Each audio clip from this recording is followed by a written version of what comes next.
Hello, and welcome to our revision lesson about expressing obligation. Giving you today's lesson will be Mr. Jad. And Mr. Abdullah. So, to begin, we use the word must to express obligation. Mr. Abdullah, the form, please. Yes, the form we have affirmative, which means الإثبات. في حالة الإثبات للجملة we use I, you, he, she, it, we, they. I mean the different shapes of subjects, and then must, and then we use the infinitive form of the verb. That means the zero form, the verb without any suffixes. يعني الفعل بدون أي إضافات.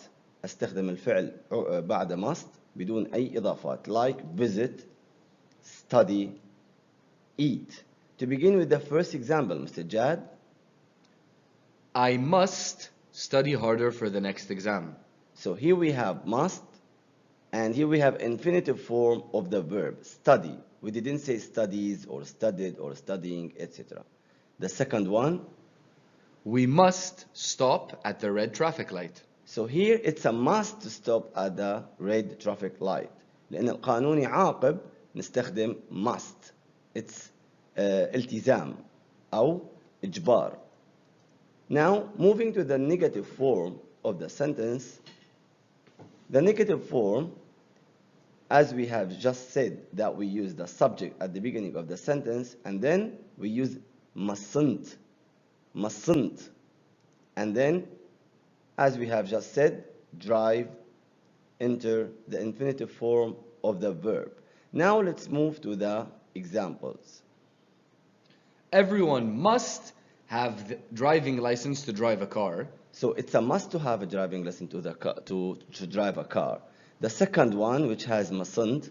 They mustn't enter without a ticket. So they mustn't.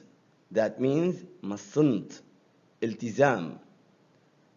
Here we have do as shown between the brackets. Here at the end of the sentence, we have two brackets, and we have an order in these brackets that says expressing obligation. You have to express obligation. So how can we do this sentence, Mr. Jad? Number one, you must raise your hand when you want to answer a question. شو لابد لك وأن ترفع يدك. And this is a rule. هذا قانون. And the second one, students must respect the school rules. Again, here we have obligation using must. And then the third one, he mustn't be late to school.